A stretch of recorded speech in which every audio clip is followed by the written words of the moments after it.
Magandang gabi po sa bawat isa. Narito po ang listahan na ating babanggitin para sa ating panalangin. Pastora Stella Jeronimo, Pastor Ted Rivo and Family, Pastor Nael Tongka and Family, Pastor Jerry Dalagit, Pastor Ronin, Sister Leonie, Reynosa Family, Pastor June Jeronimo and Family, Pastor Samuel Montiagodo, Nana Nemen, Sister Neneng, Sister Blancy, Baby Muding Mijares and Family, Sister Judith, Brother Chris and Brother NC, Sister Jenaline Katrina, Concept and Kyle Valiente, Marinas Family, Sister Christina and Sister Jessica Yamsuan, Sister Edna and Sister Abigail Marquez, Buatis Bartolome Family, Nana Yoli and Family, Pastor Larry and Sister Glenda Pontillas, Carizo Family, Brother Ronald Benaventura and Family, Sister Raquel Benaventura, Brother Jojo, Sister Marivic and Sister Neche Jiran, Sister Trisha, Trixie and Tristan Larisma, Sister Isang Constantino, Cabales Family, Brother Rod, Sister Ana and Sister Praise de los Santos, Sister Cherry Arzala, Sister Orfa, Sister Sharon and Sister Nympha, Sister Christine and Brother Michael de la Cruz, Sister Yoli Pantig, Sister Meli Montaño, Brother Jeffrey Carizo, Sister Feli Dizon, Sister Caroline Bocohan and Sister Nancy, Maulawen Family, Brother Marvin Lau, Sister May Santos, Sister Pina Montiagodo, Sister Edel Castro, Brother Reynaldo Rodriguez, Sister Joy Acosta and Sister Elodora Medina, Nanay Lilian Lopez, Brother Julius Pantigan Family, Sister Fen MJ Danganan, Brother Dixon Paras, Brother Richard and Brother Scott Michael Wayan, Brother Gerald Handa and Family, Sister Sarah Licardo and Family, Brother Brian Bernardo, Sister Cam Saito, Zabala Family, Sister Nihal Abdul Rauf and Brother Alexander Mamao, Sister Cecilia de Sahagun, Brother Delio Larin, Sister Liway Apo and Family, Brother Francisco Fabiliar, Brother Sam Benisano, Sister Baby Orsabi and Sister Belen, Brother Jerry Lazaro and Family, Sister Zea Callejo, Brother Vic Gutierrez and Family, Brother Francisco Tenon, Baby Gavin Manzulim, Sister Lani Ramos, Sister Janet Abuel, Sister Hilary Ann Abuel, Baby Julian Crisalfante, Sister Crescentia Ramos Rico, Nanay Gloria, Pastor Henner Ado, Brother Richard Elima, Brother Michael Tailo, Brother Ismael and Brother Joaquin Ong, Baby Penelope Jane Leoncio, Brother Juanito Ramos, Sister Joanne May Ragusante, Brother Paul Anthony Gutierrez and Family, Sister Filomena Tugade, Sister Madeline Napalang, Sister Maribeth Balahadia, Brother Leo Garcia, Sister Julia Micaela Domingaño, Brother Jonathan Binuya, Sister Susan Lopez, Attorney Carlos Borja Jr., Sister Aida Cruz de Leon, Brother Reynaldo Morena and Family, Sister Jean, Baby Chino and Baby China Antolin, Brother Nelson and Sister Vivian Pabigayan, Sister Julieta Gutierrez, Sister Aida Quiazon, Brother Brian de la Cruz, Sister Mercy de la Cruz, Brother Edgar Ventura, Sister Mariel Sebastian, Mr. and Mrs. Jed and Danny Vedayo, Sister Lizelle Bangayan, Sister Melodine Paliago, Brother Renz Louis Abangan, Sister Vanessa Abingoza, Brother William Valencia Jr., Brother Ramon Rodriguez, Brother Fritz Mark Nevado, Sister Sandra and Brother Luisito Perez Sr., Brother Ryland, Sister Josie and Chin Vengua, Brother Shankar Lim. Magandang gabi po sa bawat isa sa mga tagapakinig mula sa Pasong Tomo Christian Church at sa PL Christian Church. Ngayon pong gabi ay tayo po ay magbubulay-bulay ng salita ng Panginoon. Marami po sa atin ang nakapanood na ng mga balita na meron nga pong tumamang lindol sa Visayas at sa Mindanao at sa ibang bahagi ng Luzon. At meron din po tayong pinangangambahan na The Big One. Yun po yung tinatawag na The Big One o yung malawakang paglindol. Marami po sa atin ang natatakot, nababahala at nagre-ready na para sa darating na araw na ito. Pero wala po ni isa sa atin ang nakakaalam kung kailan ito mangyayari. At bukod sa lindol, marami rin tayong nararanasang pagbaha at kung ano-ano pang mga sakuna. Pero tayo po ba ay tiwala na tayo ay maliligtas? Sabi nga po sa Jeremias, Kabanata 17, talata 7 hanggang 8, Ngunit mapalad ang mga taong nagtitiwala sa Panginoon. Matutulad sila sa isang punong kahoy na ang ugat ay umaabot sa tubig. Ang punong kahoy na ito ay hindi matatakot. Dumating man ang tag-init o mahabang tag-araw, laging sariwa ang mga dahon nito at palaging mamumunga. Kaya po, ito ay pangako ng Panginoon kay Jeremias, na alam ko na ito rin ang pangako ng Panginoon sa atin, na ang lahat ng nagtitiwala sa Kanya ay matutulad sa isang punong kahoy. Di ba, ang alam natin, ang mga puno, matibay kapag ito ay nakatanim at ang ugat nito ay nasa tubig, talagang mabubuhay ito, maraming bunga, maraming dahon, malago ang dahon nito, at kahit na anumang bagyo ang dumating ay palaging nakatayo ito. Katulad din tayo ng punong kahoy na ito na aalagaan ng Panginoon kung tayo ay magtitiwala sa Kanya. Ano man po yung mga dumaang pagsubok sa buhay natin, dapat ipagkatiwala natin sa Panginoon. At ano po ba yung mga ibig sabihin ng paglindol? Marahil pinapaalala sa atin ng Panginoon na manumbalik tayo sa Kanya, manumbalik ang pagtitiwala natin sa Kanya, ang pananampalataya natin, umasa tayo na tayo ay ililigtas at poprotektahan ng Panginoon. Yun lang naman po ang nais ng Diyos yung lumapit tayo sa Kanya, na palagi natin siyang kausapin at palagi tayong sumangguni sa pagtulong ng Panginoon. Pero tayo ay nakakalimot. Diba po, madalas naaalala lang natin ng Panginoon kapag meron tayong pinagpipray, meron tayong hinihingi. Lord, sige na, ibigay mo na sa akin. Promise, magsisimba na ako. Promise, magiging tapat na ako sa iyo. Promise, hindi na ako makakalimot mag-pray o magbasa ng Bible. Tapos, kapag natanggap mo na yung blessing na gusto mo, pag nakuha mo na yung pinagpipray mo, nakakalimot na tayo. Naalala ko nga po nung bata si Nika, mga 3 years old po siya, 3 or 4. Yung lolo po namin ay mahilig siyang magpasalubong, na kahit wala na siyang pera, basta meron po siyang plastic na may uuwi. Kahit na ito pa man ay fishball, kwek-kwek, o yung paborito naming chicken skin at yung chicken neck. Tapos si Nika po, lagi siyang excited kapag dumarating itong lolo namin. Lalo na kapag meron siyang dalang plastic. Pero kapag wala pong dalang plastic, hindi niya to pinapansin. Tapos isang araw, nagkasakit na po yung lolo namin. Sinamahan ko po siya magpa-check up. Tapos, wala po kaming nabiling pasalubong. Hindi siya pinansin ni Nika pagka-uwi. Kahit nahalikan siya, hindi siya hinahalikan ni Nika. Tapos, nung sumunod na pagpapacheck up namin, sabi niya, Gay, bilan mo nga si Nika ng 2 chicken neck. Kasi hindi niya na ako pinapansin, sabi niya gano'n. Tapos, nung nakabili po kami ng chicken neck, nasa hagdanan pa lang po kami, pinaiingay na nung lolo ko yung plastic para lang marinig ni Nika. At si Nika nagsisisigaw na po ng Papa! Papa!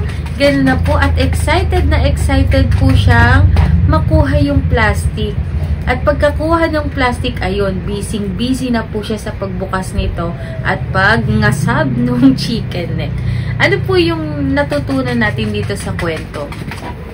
Na, diba si Nika, yung ina-expect niyang pasalubong mula kay Papa Benny o doon sa lolo namin, talagang hinahangad niya po yun kada uwi niya. Tapos, nung hindi po naibigay ni Papa yon, disappointed siya. Hindi siya namamansin, pero talagang gustong-gusto niyang matanggap. Nung natanggap niya na, busy-busy na siya. So, madalas ganun po tayo, no? Na kapag hinihingi natin yung blessing, sobrang kilala natin ang Panginoon, maalab tayo sa paglilingkod, wala tayong ibang kinakausap kundi ang Lord. Lord, please, ganito talaga, gusto ko talaga to. Lord, please, ibigay mo na sa akin. Pero kapag natanggap na natin yung blessing, nakakalimutan na natin yung blesser. So, yun po yung nais lang ituro sa atin ng Panginoon. Huwag natin siyang kakalimutan na lagi tayong magtiwala sa Kanya. Lagi tayong umasa sa Panginoon. Kasi, lagi nating nakakalimutan yung nagbibigay ng blessing. Lagi tayong nakatingin doon sa blessing. Kaya po, lagi tayong magtiwala sa Panginoon na kahit dumating itong malaking bagyo na ito, itong unos na ito, itong sinasabi nilang the big one, tayo ay hindi mapapahama kasi nagtiwala tayo sa Panginoon. At alam natin na tayo ay protektado ng dugo ng Panginoon at hindi niya tayo pababayaan. At ano pong mangyayari sa atin kapag tayo po ay nagtiwala? Makakamtan po natin yung kaginhawahan mula sa ating Diyos, na katulad ng isang punong kahoy na malago, katulad ng isang punong kahoy na maraming bunga, magandang dahon sariwa, tayo rin po ay magiging malago at magiging maayos ang ating buhay. Hindi naman po pinangako ng Diyos na kapag nagtiwala tayo sa Kanya o naging believer tayo, hindi na tayo makakaranas ng pagsubok. Yes, mas marami pa pong pagsubok tayong pagdadaanan dahil itetest tayo. Pero, ang pangako po ng Panginoon sa mga pagsubok na yun ay hindi niya tayo iiwan. Lagi niya tayong sasamahan at lagi siya po yung kasama natin na magbibigay sa atin ng katagumpayan. Kaya po, patuloy natin pagkatiwala sa ating Panginoon ng ating buhay at ang lahat ay magiging maayos. Kaya po, tayo po ay manalangin at ipagpasalamat po natin sa Panginoon ang ating mga napag-aralan ngayong gabi. Panginoon namin Diyos na makapangyarihan sa lahat, kami po'y nagpupuri at nagpapasalamat sa iyo.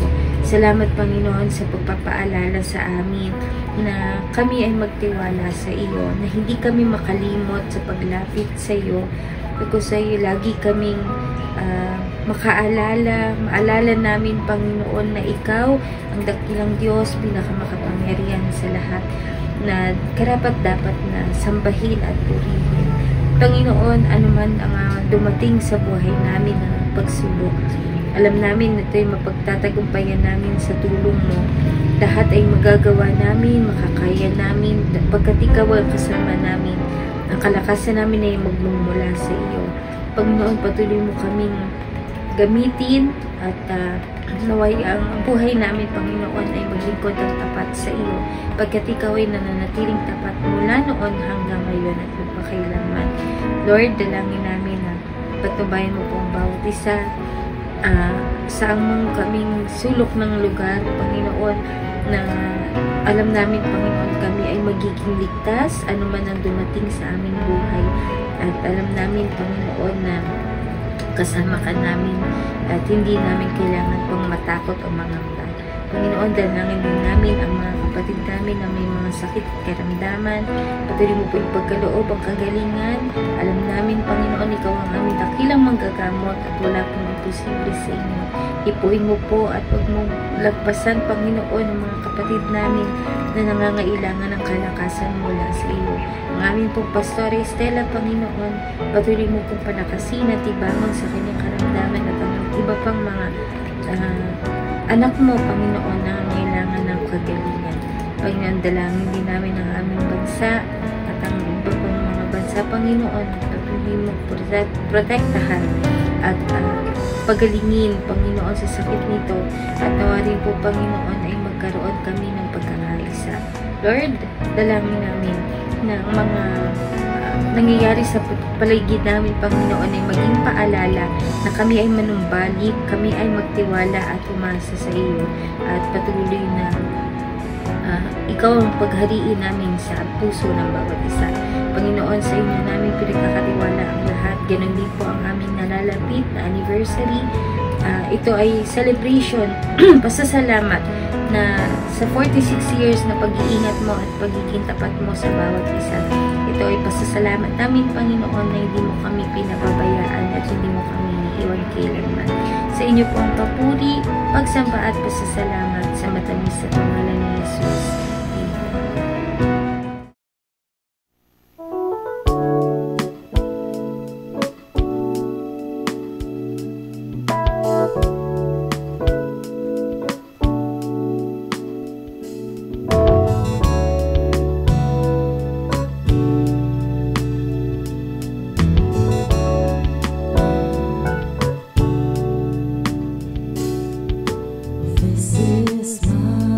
desire to honor you,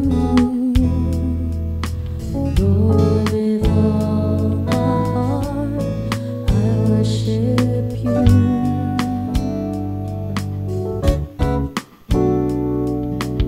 All that's within me, I give you praise. All that I adore is in you.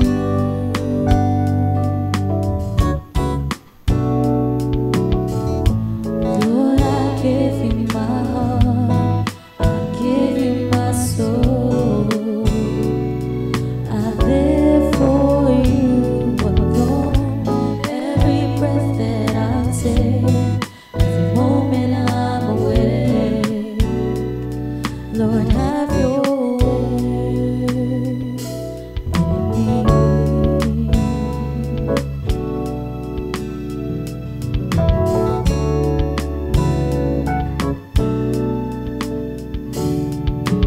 This is my desire to honor you, Lord, with all my heart I worship you.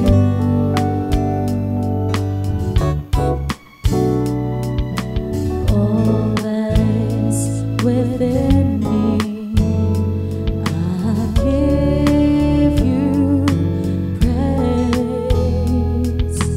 All that I adore is in you.